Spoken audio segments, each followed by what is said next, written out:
So today we're going to talk about how to use a bandsaw blade tension gauge. Little background on this. Bandsaw blades are tensioned in terms of pounds per square inch. The machine is actually putting a force on the blade. It actually applies pounds of force to the blade that is converted into tension based on the square inch area of the blade. So the blade has some width and some thickness, giving it a square inch, inches squared thickness, and the bandsaw blade tension is expressed in terms of pounds per square inch, like car tire pressure, except much more. If a car tire might be inflated to 36 psi, we tension bandsaw blades for cutting foam and insulation materials in the range of 15,000 pounds per square inch.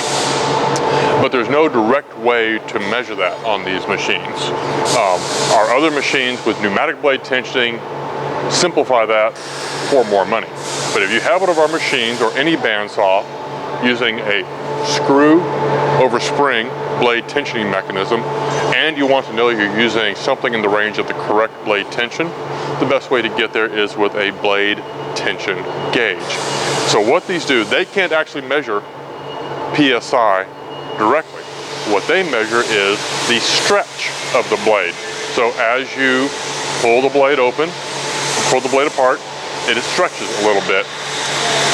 We're going to use a Lenox bandsaw blade tension meter. There's other brands. This is the one I usually sell to most of my customers.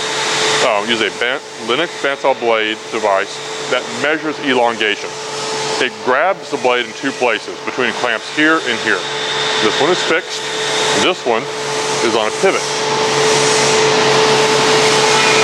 And the gauge here is actually a dial indicator measuring displacement. So what this actually does is it measures the stretch of the blade. You clamp it onto the blade when the blade is loose. You tension the blade. As the blade stretches, this gets pulled apart and the gauge will indicate how much is stretched. Now, there's physics and engineering behind this, but basically any two blades made of steel that you apply the same pounds per square inch of tension will stretch the same amount. It could be a 1/4 inch wide blade, it could be a 1.5 inch wide blade. If you apply the same tension in terms of PSI, 15,000 PSI to both blades, then they will both stretch the same amount. Science. So what we're able to do then is use one blade tension gauge to measure the blade tension for any size of blade. Doesn't matter how big or small it is, no conversion necessary. You just measure the stretch, and as long as it's made of steel, then that stretch can be directly related to the pounds per square inch. So how do you actually use this thing? Well, I've got a demo machine here behind me, but real quick, we're going to clamp this onto the blade. I like to clamp the fixed side high and the moving side low, and have this where you can read it. I'll swing around and give you a close-up of one installed. The machine we're using today is a Forest Model B2 tilting head bandsaw. This has a screw over spring blade tensioning mechanism. I don't have the table on it right now, it just makes it easy to illustrate. But crank down on this, tension the blade, back it off to slacken the blade. Or I recommend you start with the blade not quite sloppy,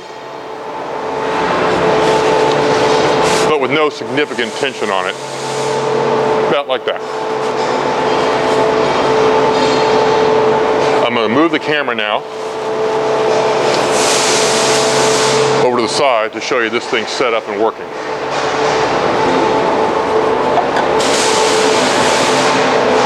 Sorry, this might cause some motion sickness.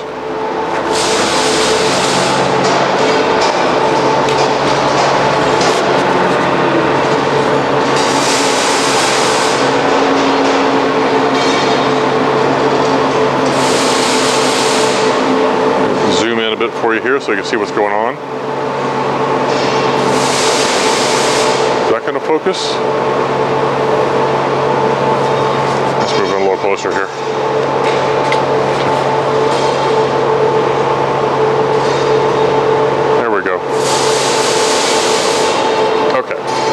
So I've already set this one up.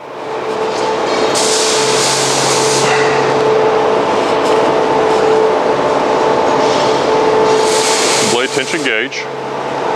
The fixed side will be high. The pivoting side will be low. I like to come at it from the back so that we're not having to go over the teeth.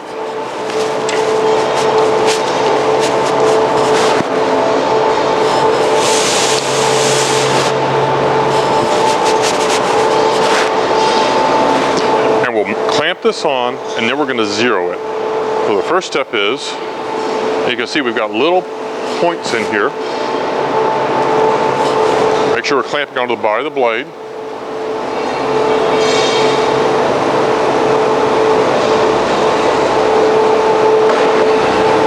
Get a good grip on the top. Now, try to do this without upsetting this too much. But clamp this in below. Again, get a good grip on it. And so, because I was super extra careful, the needle's showing 0 right now. If it's not showing 0, you zero it. So we've got a locking knob here. Unlock this. Manually turn the outer ring till the needle points at 0. And then snug the lock and screw back down. You don't have to be tight with it, just snug it. Probably be fine, just it's frictiony enough, it's probably fine, just leave it alone. So now what's gonna happen is I can crank on the screw tension mechanism, and it's gonna stretch this out. Now I'm operating blind here, but as I tension the blade up, it starts climbing.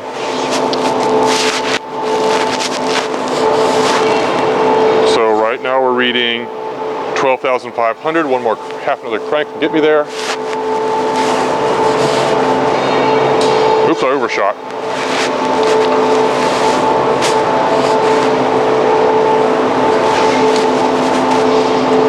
So if I overshoot, back up, and come at it again, don't try to back up. Always increase the tension to your target. If you overshoot, slack up to close to 0 and come at it again.